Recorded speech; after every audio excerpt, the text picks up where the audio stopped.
Hi, and welcome everybody to another night of Autumn Empowerment Week. We have had, excuse me, we have had an amazing week so far, and we are not done yet.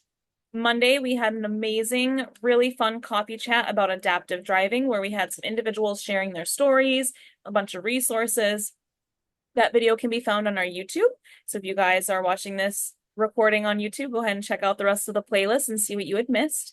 Yesterday, we had an amazing, peaceful session of seated yoga with Haley. I think it was the perfect way to end the day. For those of you that are watching the recording, yesterday was voting day. So, energies were high, and the best thing to do is just kind of bring that Zen back down to base level. Today is going to be another fun day. We are going to do a fun session with my friend Allie. She does a lot of fun advocacy stuff, but on top of that, she also does business branding. And so that's what she's going to speak about today. Now, if you guys really love her and you have a really good time, maybe we can convince her to come back. So let's see how the day goes. Okay. So without further ado, first of all, I wanted to say thank you all for taking time to join us tonight. I know everyone has a busy schedule, and so I'm very grateful that all of you guys carved out an hour to give to Allie and to give to Wield Me Foundation and also yourselves.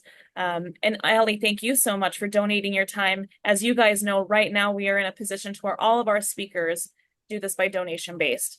We are not able to compensate yet. And so we are just really grateful for all the people who are willing to pour into the community. So Allie, thank you so much for being willing to donate your expertise and your time to us. Without further ado, I am going to pass it over to Allie and let her take over. I will be monitoring the chat. So if you guys have any questions for Allie, go ahead and drop them in the chat. And then after her presentation, we can go ahead and have a nice little conversation and run through all the questions. So Allie, please feel free to give yourself a little introduction and go ahead and take it away.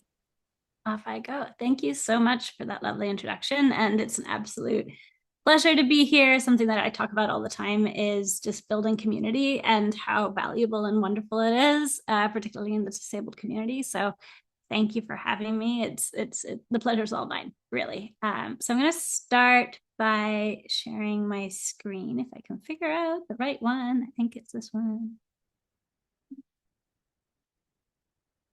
You can all see that okay? Awesome. So starting off with a quick introduction, I'm Allie. I'm a manual disabled wheelchair user. I have been for about 18 years after I sustained a spinal cord injury in 2005 when I was 14. I am currently based in Vancouver, British Columbia, Canada, out on the West Coast. But I grew up in Argentina, which I didn't write here, and I don't realize that I don't talk about very often. That's where I spent the majority of my childhood, and it's where my family is still based, or a good chunk of my family is still based. I'm actually going there in a couple of weeks for my brother's wedding, which is going to be a lot of fun.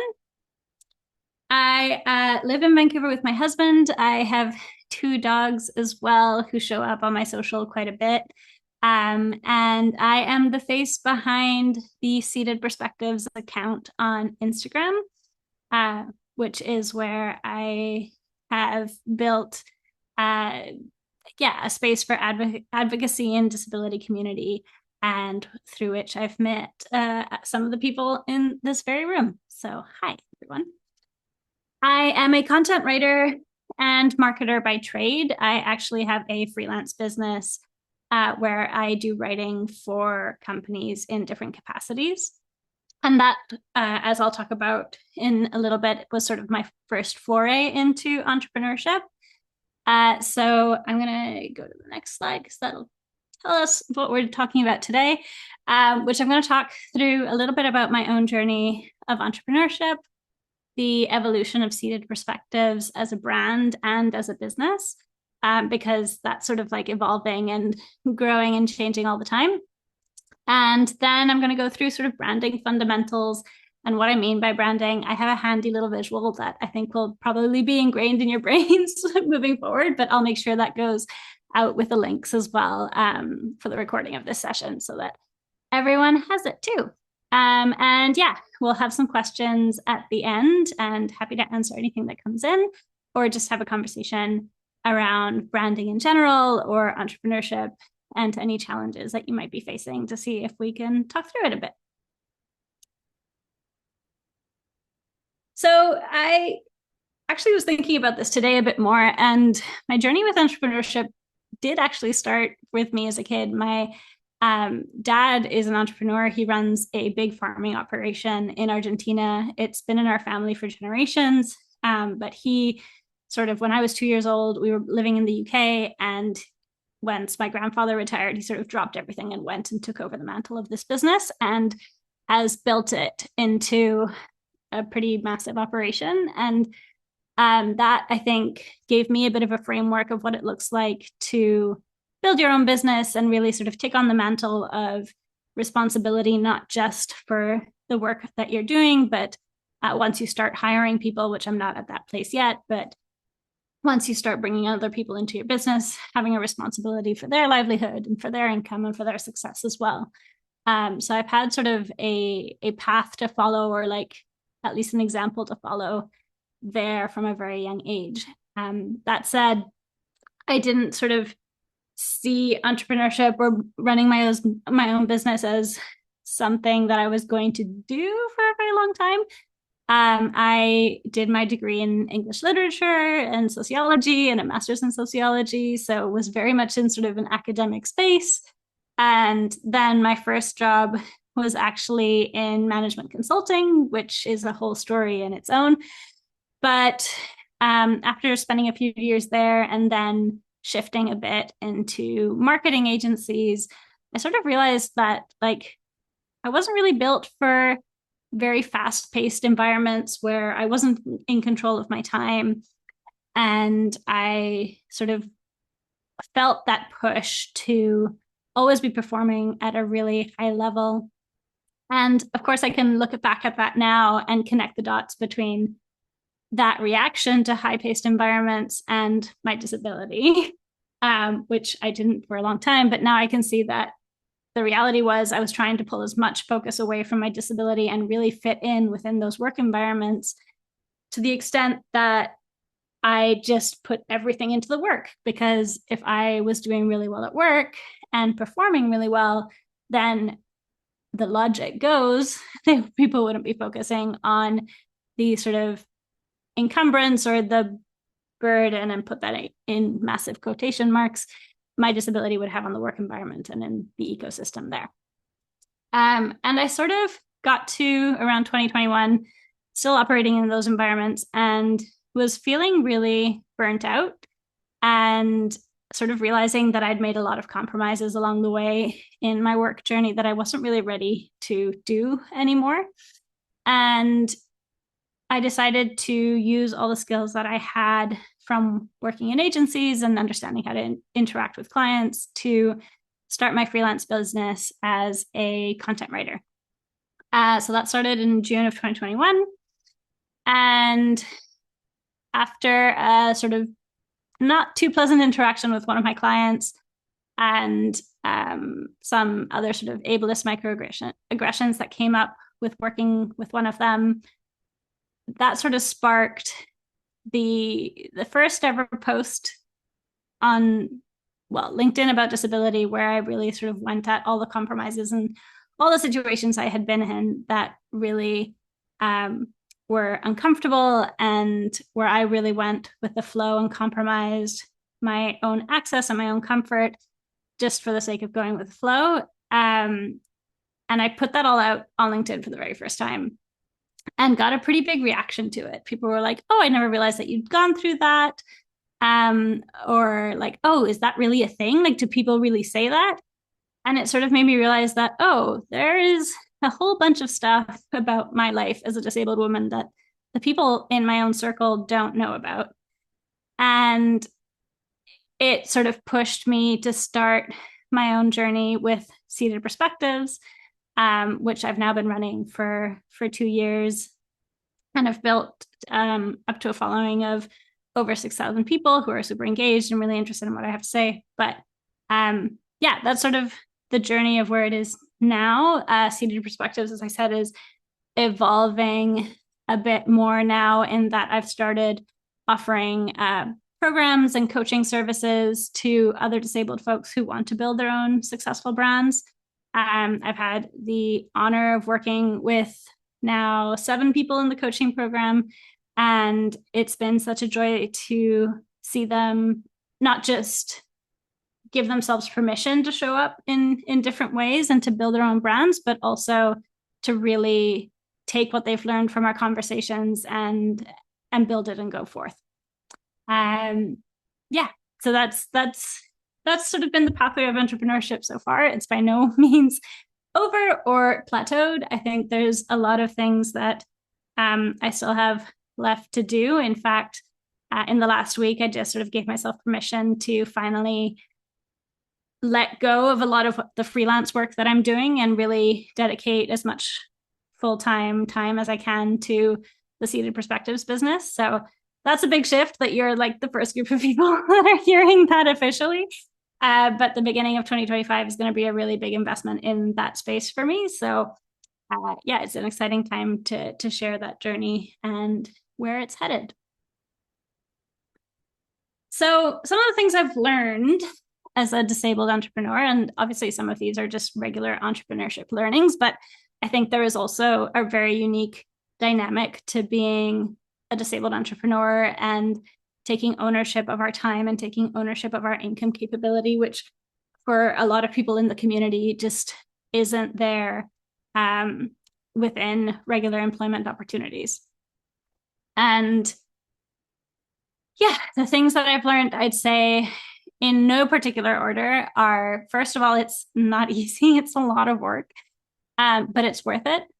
But what I will say about the it's not easy thing is, yes, it's a lot of work, but I think what's really interesting now as we start sort of exploring new technologies and new tools is that there are a lot of ways to set up businesses in ways that sort of protect our time and protect our energy stores. I recently heard someone speak, I think her account is called Systems That Saved Me. And she's an entrepreneur with chronic illnesses. And her whole thing is that she sets up as many automations and stuff as possible to ultimately have her business continue to run anytime she has a flare or something that's taking her away from her business. So I think we're in a really interesting time around disabled entrepreneurship where we can leverage those tools more to really, again, protect our time and energy. Relatedly, mindset is super important. I think, and this, I mean, a lot of the things that I've learned may sound a little sort of out there and woo-woo, and I apologize for it. It's just where I'm at in this current journey. But mindset, and I think having those conversations with yourself around what you can accomplish and who you are as a person and how you're going to show up, like those are all important things around how you support your business. Showing up authentically, relatedly, would also help you reach the people that you want to reach. A hugely important part about setting up a brand and any sort of business is really understanding who the person is on the other side of what you're offering, and having that clarity and understanding your audience is a massive thing. And if you know who you're reaching and you know how to reach them authentically, then that's sort of where the magic happens. This one is one that I sort of have to remind myself of often, and it's, I am uniquely qualified to do this. All of the things that you've lived through, all of the intersections of your identity, they make you uniquely qualified to show up in a specific way with your business. I think, or your brand, or whatever it is that you're creating. I think we're, as a community, so often told to sort of stay back and quiet and in the corner. And I think owning our intersections and owning our identity and owning who it is that we are is a pretty powerful thing that we can take into whatever it is we're creating. Rest is productive. As someone, again, who operated in very high-paced environments and always found myself giving excuses for why I had to still do a piece of work, because even if I was tired, even if I was sick, I felt I still had to show up. That is a flawed approach that won't get you anywhere. And I think the beauty of owning your own business, and obviously, like, there are caveats to this and how much you have to sort of put in the work to get any result and all that wonderful stuff. But if you don't rest, then you don't have the energy to actually produce and do and deliver. So rest is a productive element, and that's something that we need to remember. This one is an interesting one, but it's something like if people ask me what I've learned in the last 3 years of being an entrepreneur, it's one that comes up often, and it's that you get back the energy that you put out into the world. I mean, whether it's showing up authentically, whether it's being generous with your offer, whether it's providing a free piece of advice to someone who really is sort of scrambling, the more you give, the more you get back. It's just, it's a weird law of the universe, and it may sound out there, but I've found it to be true. And I think the people who sort of stand by that will see that too. And the last one is your network will surprise you.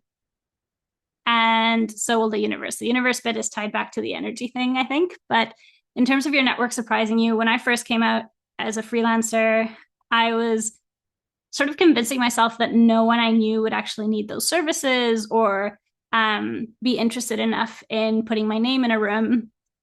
But as soon as I started reaching out to people, everyone was super eager to like help.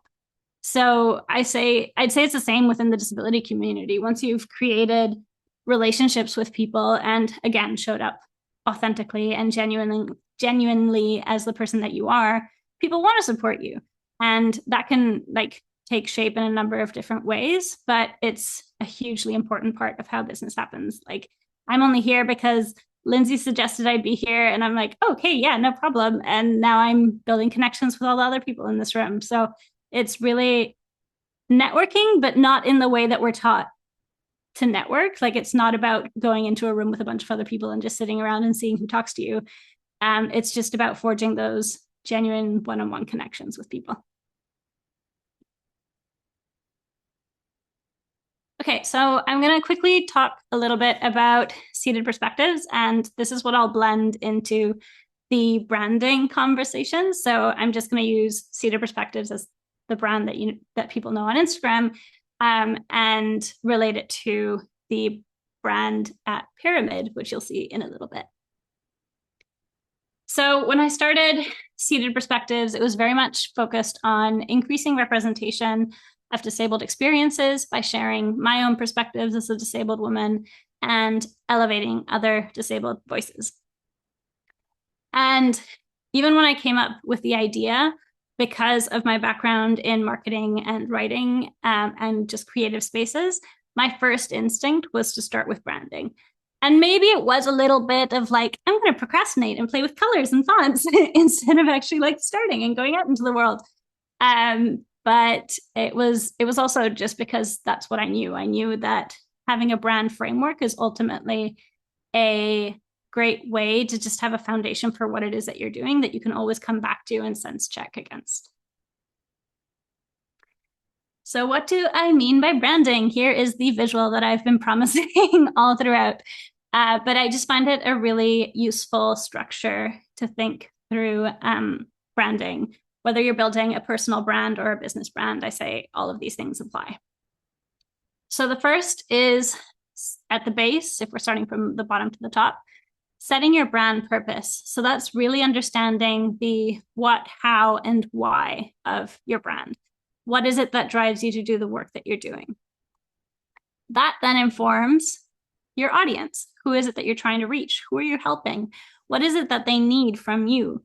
And having that sort of clarity then helps you, again, establish your brand personality, because if you know who you're talking to, then you know how to talk to them or what they'll respond to and what will resonate with them. And once you understand that, then you can get into more of the visual aesthetic elements of fonts, colors, etc., which is very much what people think branding is, but I'd say there's all these other elements beneath that before you get to that bit. And then the top bit, I've written topics here, but it's also just messaging. So it's like, what are the messages that you're putting out into the world that reflect your brand and the work that you're doing? So why does branding matter? It's mostly because it sets a strong foundation for, I put advocacy work here, but really any work that you're doing.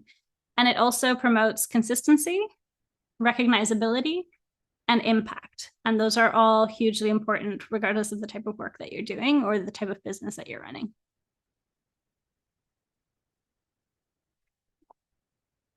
Before I share each of the sort of steps in the pyramid and how they using seated perspectives as an example, I have a note that I like to sort of tell people before we start talking about branding. And that's just that as you choose the elements of your brand, it's important to know that they're not set in stone.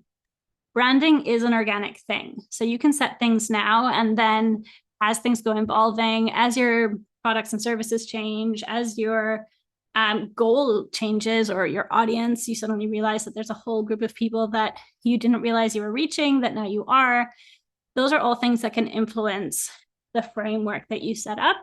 And so it's worth having regular touch points with yourself to sense check that everything you established is still valid and still resonates, and that it also is still aligned with the values that you have.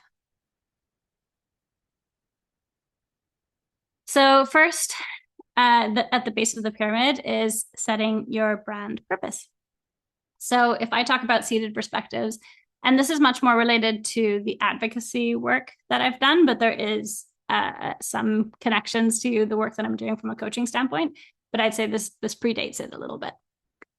So the what is an account that's dedicated to building community with other disabled women and providing disability education to a broader non-disabled audience. How?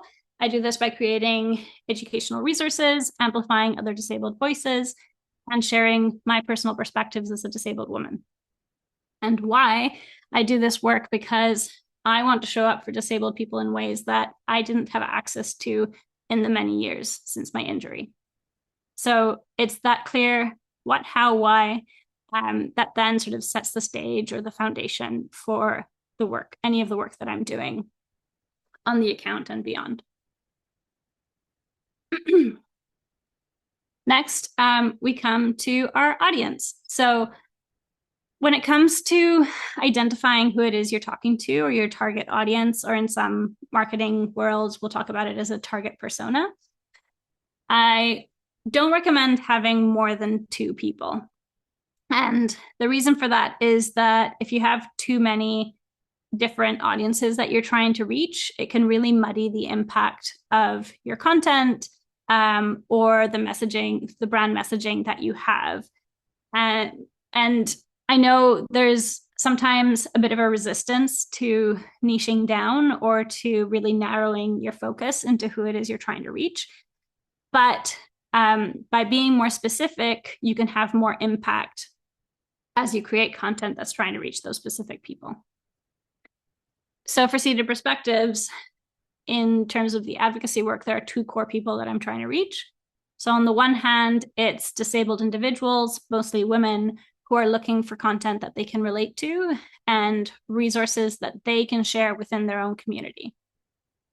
And the second persona is non-disabled individuals who want to be more aware about the disabled experience and who want to be better allies to the disabled community.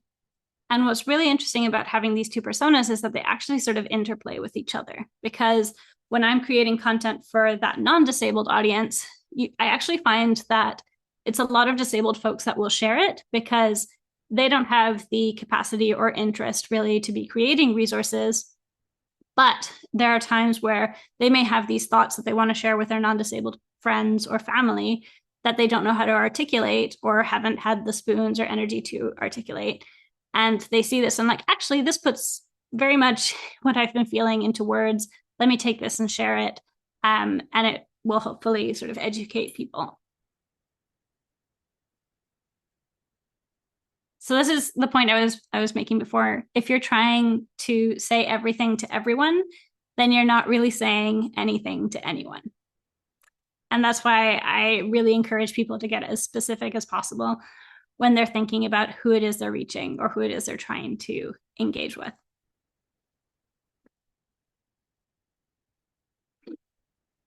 And this relates to your brand voice as well. So once you have an understanding of who it is you're trying to reach, you can think about what it is or how it is you should communicate with these people. Um, and what I find sometimes, particularly at least in my case, from an advocacy perspective, when I'm trying to reach people who are ultimately similar to who I was slash am, it's an interesting dynamic of like, okay, I'm trying to reach my past self. So how would I talk to that person? So it's an exercise of just like being introspective to some extent. But what you can also do is engage people who you know are in your target audience and just ask them for feedback. Like, oh, does this resonate with you? Or, hey, I just wrote this post that I'm thinking of putting out to the community. I'm really trying to target people like you. Does this sound like something that would be interesting or appealing, or like it would be useful to you if it's more of a product or service? So when it comes to brand voice, what are the personality traits that are going to define your presence either on social media or on your website or anywhere else that you're planning to show up? Is your brand voice warm, calm, confident, sassy, edgy? It could be anything. And again, it really depends on who it is you're trying to reach and how much of your personality you want to bring to the conversation. Because, I mean, obviously, if it's a personal brand, your personality traits for your brand might be entirely aligned with who you are as a person, but you might also just decide, okay, this is, if I'm going to be consistent, this is the one sort of thread that's going to be apparent throughout, regardless of what it is I'm talking about. So when it comes to seated perspectives and how I show up on social media and in my newsletter and elsewhere, it's really about being warm and inviting, honest and authentic, open, conversational, passionate a lot of the time. That comes through in different ways. If I'm either super excited about something or angry about something, like that's passionate is going to come through in different ways. And then outgoing, curious, and informative. And the informative piece I like to add because at the end of the day, a lot of my content does lean more educational. So it's just ensuring that that's there, but it's also infused with the other personality traits that are in this list. And then once you've got all of those pieces, we get to more of the visuals. So here I've just put a little clip of what my brand book looks like in Canva, but it's just a selection of the colors that you've seen throughout this deck already, as well as the fonts, which have also been in each of these slides. And and then just visual elements. So if you can see in this slide, for instance, there are some stars and confettis, and that sort of lines up with how I show up on Instagram in general, which is just playful and fun. And it's related to the brand personality list that we talked about for the brand voice. And it's consistent with that. So it feels cohesive. So anytime anyone sees a piece of my content out in the wild, if they've found it on their For You page or they've seen someone share it, if they then land on my profile page, they'll see this fairly consistently throughout, and it feels like a cohesive experience. And these are colors and fonts that I then have in my website and also in my newsletter. It's all sort of consistently showing up there so that people understand, oh, this is something from Seated Perspectives. I was going to say something here, and now it's gone. Oh no. Anyway, sorry. What I was going to say is that when it comes to colors, don't feel like it has to be like a big thing to go and find the right colors. I will see if I can pull it up here, but I have this box of pens on my desk, and it's got like pink and blue and dark green and yellow. And if you look up on the screen, it's pink and blue and dark green and yellow. And it was very much me sort of picking some of the colors from that box and then started playing with there's this website called Coolors, I think. It's Coolors, and it's a palette generator. And all you do is basically like click space until you find colors that you like, and then you lock in the ones you like and keep clicking until you form a palette that feels like you. And I've remembered the thing that I had forgotten. And it's just that when you're choosing your colors, the one rule I would say is make sure that you have at least one color that's super dark. So if we're looking on my screen, I'd say the dark navy here is my super dark color, and then have at least one that's super light. So this beige that I have in the background of this slide. And the importance of that is just contrast and making sure that your text is always legible, so that you can either have the dark text on the light background or vice versa. I know that, for instance, my navy works as text on most of my other colors, not so much the darker two greens, for instance. But there are tools you can use to sense check that and make sure that your text is as accessible as possible when it comes to contrast. And same with the fonts, just choosing things that are easily legible. Obviously there are fonts out there that are fun in terms of like scripts or weird bubbly letters and stuff, but they're not always super legible. So making sure your content is easy to read is an important accessibility consideration. And again, when it comes to talking about how brands change and evolve, if you look back to the very beginning of Seated Perspectives, these were not the colors. It was not as pretty. I chose fonts that maybe weren't as legible, but I've sort of learned and evolved as I go. And I want to make sure that you give yourselves permission to do that as well as you build a brand, just because, again, it is an organic thing. And one of the sort of things that can go changing is how much you know and how much you understand about all this stuff. So you can go implementing your learnings as you go and evolving. No one's going to come and be like, oh, you changed that color. Why? That's not your font. What are you doing? No one's going to do that. So give yourselves permission to just play and figure out what makes sense for you. And the last bit is the content. So this, I'd say, would more apply if you're showing up on social media as an advocate, or as someone who is really creating more educational resources. And then at that point, I would think about the types of content that you really want to put out there and sort of figure out the buckets of topics that align with your brand and what it is that you're trying to accomplish. So for instance, for Seated Perspectives, a lot of the things that I publish go around disabled joy, my life with disability, personal growth, which was a sort of later addition to my list because I realized that by showing up in the community and engaging more with the community, there was a lot of growth and transformation that was happening with me. So I started talking about that more too, which was really interesting in terms of building an audience who knows me more because I've shared more, but also who are interested in engaging and sharing their own experiences as a result. And then I also have disability representation as a topic and disability education and advocacy, where this might shift a bit, and it has for me as I've started selling programs and coaching and stuff like that, is that there's another dimension of, okay, you need to be talking about your products and services as well if you're selling something. And also talking about your credibility as someone who can offer those and provide value to people. So some of your content has to go to that.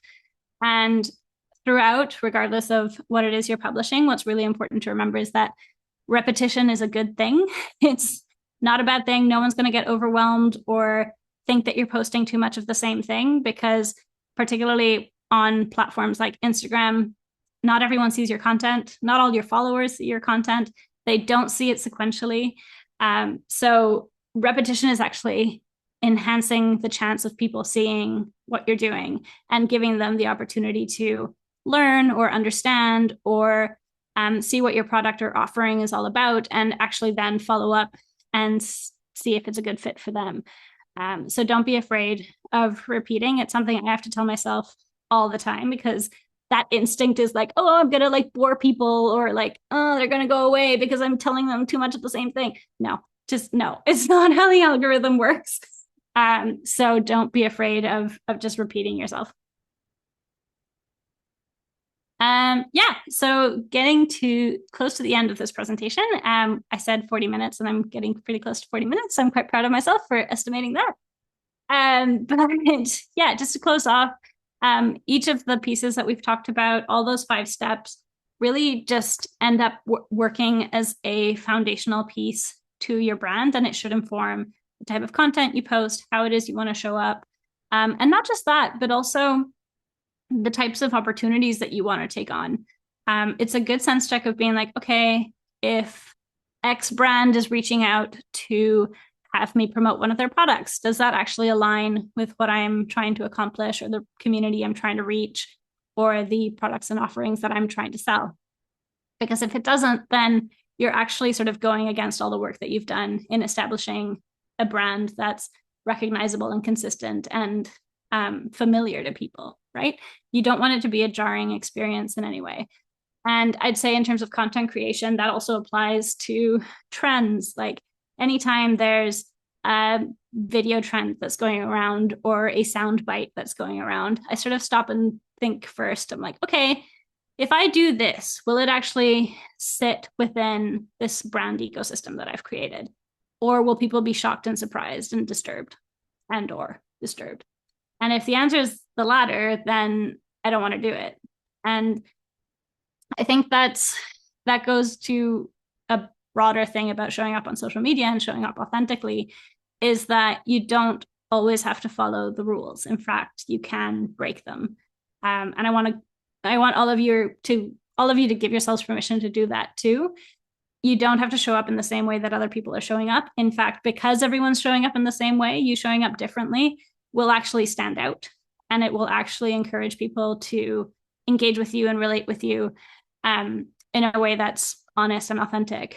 And when it comes to building a brand that ultimately is selling something or trying to build revenue, having that authenticity is so important because people are so much more focused on building trust with the people they're buying from now.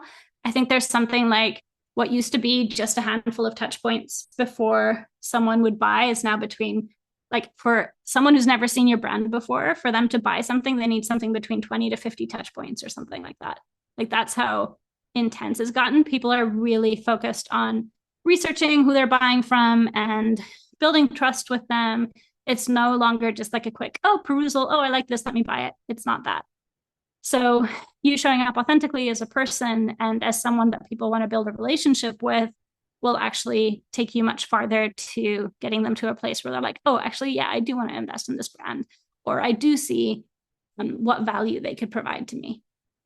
So that's just an important thing to consider. And yeah, that gets us to the end of the presentation. And I'd love to spend the next little while just chatting through any questions anyone has.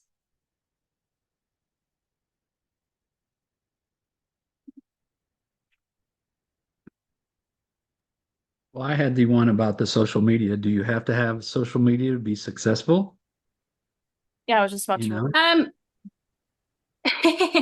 I'd say it depends on who you're trying to reach and what it is you're trying to accomplish. Um, I think, yeah, once you've understood your audience and if you know that they're spending time on social media, then it's worth having a social media strategy to try and reach them there in some capacity.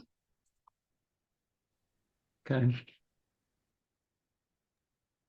Yeah, I do have to agree that social media is just really, really smart free marketing at this point right now. Anyone who doesn't utilize social media, if that is your plan to have a small business or grow your business in some kind of way, Mhm. utilizing social media is key. But I will have to add into that, David, that pick the social media that works for you, right? Like, so for Yeah. me, I am really good at Instagram and like reels and things like that. And that's not necessarily good for everyone. So you Mhm. have to figure out what is the best way for you to tell your story.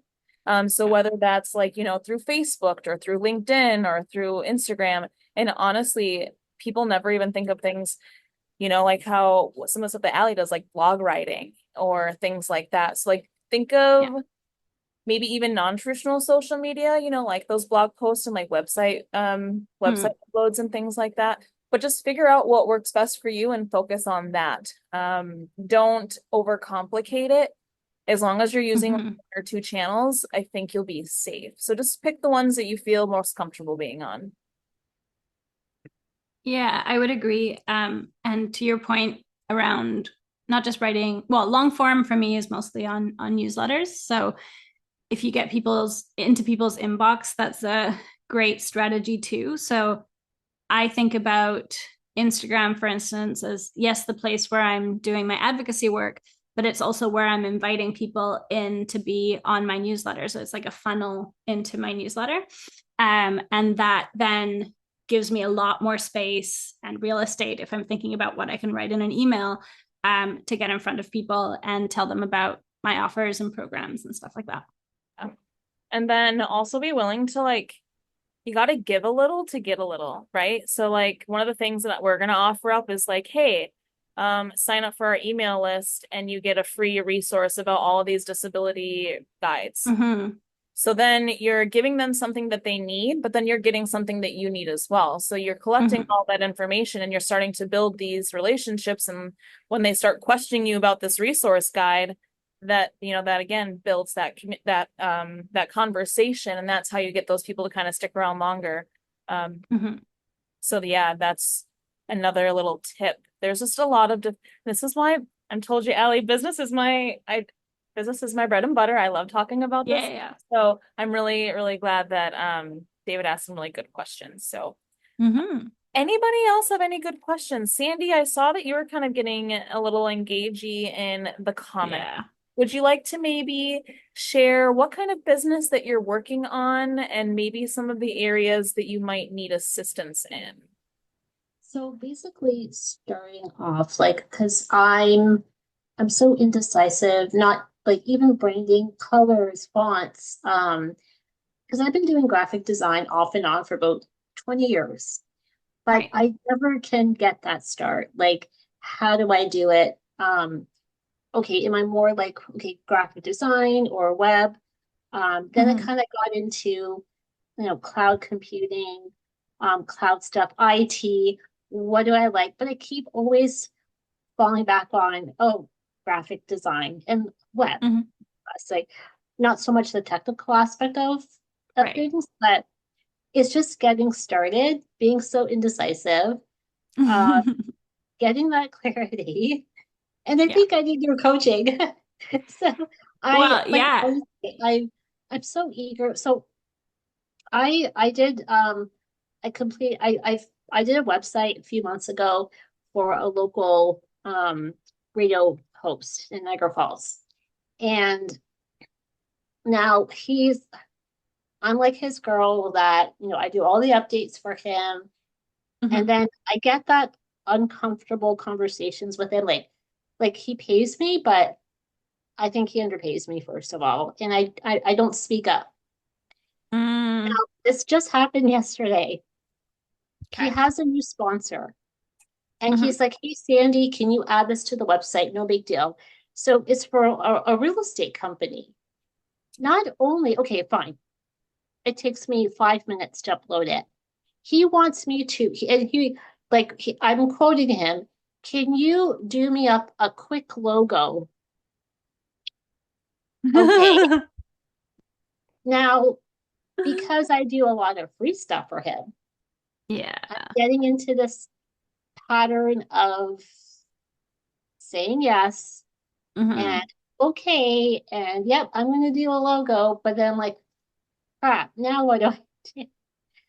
But I really like him and I wanna show my work. I wanna have like I think okay, then I thought it's gonna be good for my portfolio, but I don't Mhm. want to do it for free either. No. But I And you spend shouldn't. so much time, right, on picking the colors. Like I can't even do my own branding, let alone now I have to do this logo. So Yeah. it's kind of Yeah. like Yeah. Yeah. I'm not like I can't say no to people, but it's kind of like I really want to do this. I want to make like my little business out of it, but Yeah. I just don't know where to start. I don't know how to talk to people. It's all this moving part. So I Yeah. don't know. Yeah. No, and I resonate with that for sure. I think early on in my freelance career, I was very much like, oh, I'll just say yes to anything because I'm like, this is a new journey and I want it to work and I want to be able to tell people that I made it work. But what I've learned is, and I think it goes back to some of the sort of setting that foundation around what it is you want to do and what work you want to do is what's really beneficial about that is that it helps draft the boundaries around what you say yes to and what you say no to. And then you start understanding your worth. And I think what's actually super valuable, and I think you could benefit too, is just talking to other designers, other freelance designers, seeing what they're pricing stuff out as. I found within the freelance community, writers and designers like are super comfortable talking about what they're making and uplifting other women who are doing the same work. So I would definitely start there, like talking to, if you know other designers who are freelancing, start there, and get a better sense of what you should be charging, because I can guarantee it's probably way below what you should be. And that's something Yeah. that honestly we've been trying to kind of put together and facilitate for a while. So I'm not sure if you guys are familiar with Joe, Chelsea Hill's manager from Los Angeles. So this is something that's been going on in our community for far too long, is that people and companies and organizations are trying to undervalue and underpay us. And the best way to avoid that, like Ali was saying, is we need to have a conversation as a community to get that base wage thing, like to get our base wage ideas set together, right? So that Sandy's not getting lowballed, so Allie's not getting lowballed, so like Jessie Strawham's getting paid what she's worth. And that's how we do that, is by having those open conversations. So, I mean, if Allie is willing to come back for, I was actually just talking to my board members about having another session this year, or in the future, of how we can make sure that we're getting compensated fairly. So if Allie's willing to come back and kind of join in on that, I have a consulting outline that I use for both me and We With Me Foundation that we can use to kind of help template you guys out. But that's the thing. The thing is, the only way we can get paid what we need to get paid is if people like us on the screen start sharing that information.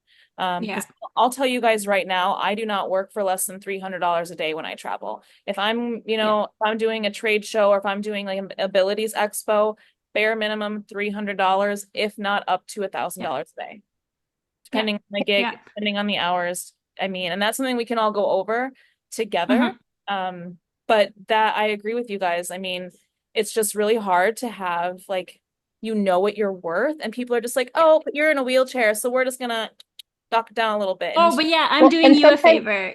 Sometimes we don't even know what our worth is, right? Like Sandy, you were saying, like, I don't even know.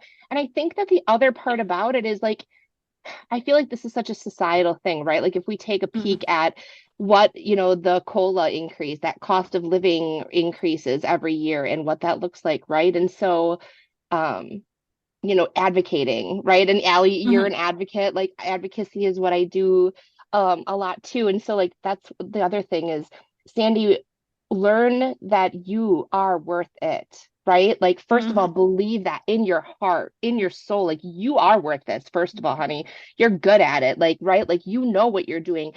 And there's two ways. There's two ways to be like, okay, you could be aggressive and be like, this is bullshit. This is what I want, right? Or you could be like, hey, you know what? Let's have this conversation. Like, it might feel, it might be a little uncomfortable, but like, and let him know, like, I like you. I like working for you. I love what I do for you, but I'm feeling undercompensated. And I really want to have that discussion and, put that on him. Like, I know you're not going to want me to feel that way. And so I'm thankful that I can say, like, feel like I'm in a safe situation to talk to you about these things. Right. And that's one thing I try to do, is really, like, turn that, like, it's about me, but also this is about you. And this is about our relationship. Oh, I love that. I wanted to add, Sandy, I know, me too. And I wanted to add, Sandy, too. I think part of it is, like, honoring that as you're figuring out this business, you are also, gonna have bumps in the road. And so this might be like a time where you can say, you know what, this is a lesson for me to look at. Like, I'm gonna send, like, an outline of what I charge, and for what, and for when.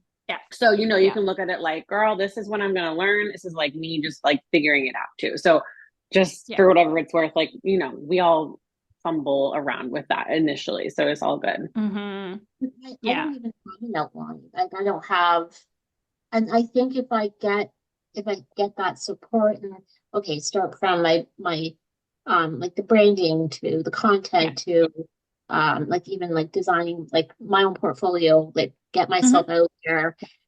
And if I have that template, something to follow with my prices, Sandy, like, I want like just whip me up a logo. Like, oh, it's like, I don't think he really meant it that way, but I don't think he knows what's involved in But designing. that's, yeah. And I would have been Yeah, like, yeah, yeah. I can absolutely do that. Me designing a logo is usually around $60 an hour plus whatever kind Exactly. of admin fees you might need later on. How does that sound to you?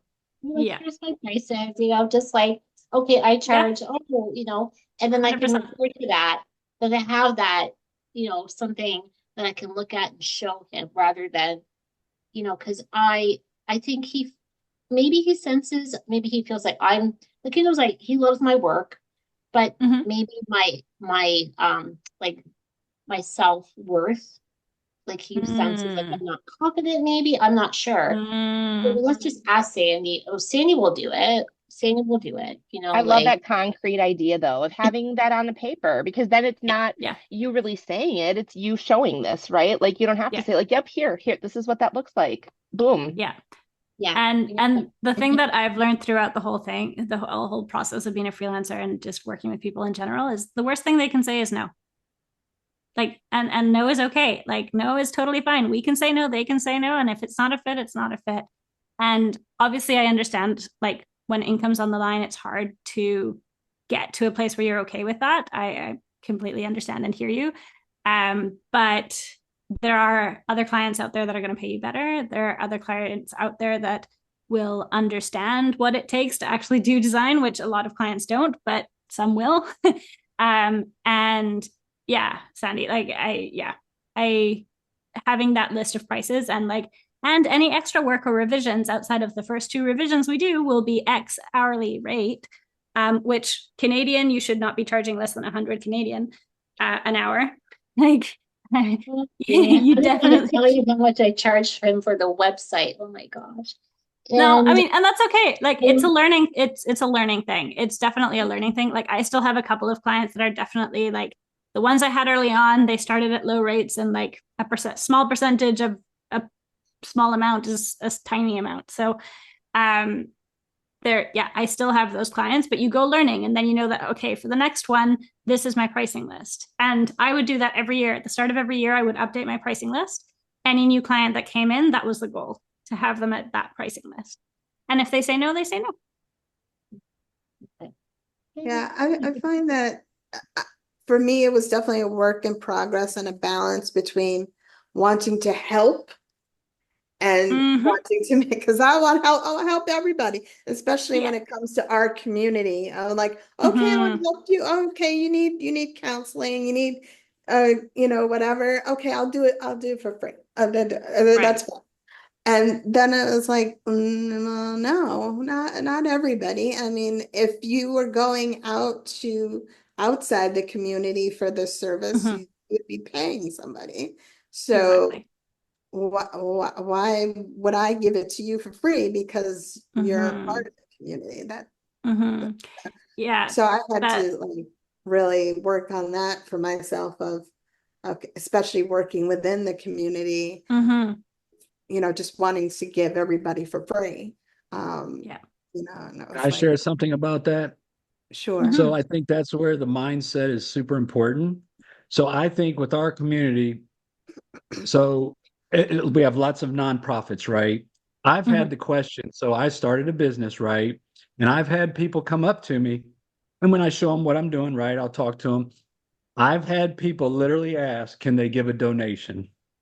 I'm like, so their perception is that we're all nonprofits, right? We don't work, we're on Social Security disability.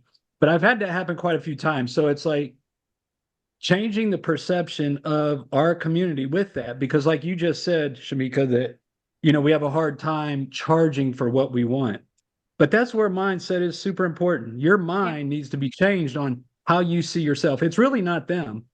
You're projecting whatever it is you believe about yourself, right? Same way with me. When I first started this, I had no clue what I was doing, but eventually you start learning, right? So it's really us changing our mindset first, and then we start to inform the public, and then, like I said, you know what you're worth. But I've had that quite a few times. People ask me, like, can they give a donation? I'm like, no, this is actually a business. We're going to hire people with disabilities. We're going to do amazing things, and then I think they have a little different perception, but it's just how do we change that? And I think as a community, we definitely have to, start talking about this more. Like we're not all charity. We're not all asking for a handout, right? But I think the public literally percentage wise, I believe that's probably what they think of us, right? We don't necessarily contribute too much. So Yeah, and that's definitely, I think definitely what you were talking about, time. I see this a lot too with, you know, in this community, lots of people know who I am, whatever. And, people, just like last week, before I was gonna go out of town, this woman was like, "Oh, we're having this uh, event tomorrow, and we would like you to help us connect with X, Y, and Z and whatever." And I'm like, well, you're telling me this like the day before. I don't know what you think I'm just kind of sitting around my house waiting for you to, like, call me or something, I can't make connections for you, less than 24 hours before an event you're having tomorrow. That's just, so yeah, I think, sometimes, like you said, people think they're doing you a favor, and you're just kind of just hanging out and like doing nothing, twiddling your thumbs, waiting for them to talk to you. Hoping and praying. Yeah. Yes, I think Shamika, you made a really good point about like working and serving the community. And I think that's a mindset shift that I've had to have recently of like how I price the coaching offers and programs that I am delivering to the community. And it's like there is that incentive or that instinct to like, oh, okay, but I'll make it as like accessible as possible to as many people as possible. And that goes against my whole niching thing, which is one thing. But also the more income you generate, the more impact you can have. And I think that's like an important thing to remember as we are sort of contributing to the growth of our own community, and to the support of our own community. Like we still need to do it in a way that's sustainable to us, so that we can keep supporting and helping other people too, right? Definitely. Yes, it's definitely that mind shift, it's set shift of, like one coach I uh worked with, she said, don't project what's in other people's pockets. Oh, that's a good one.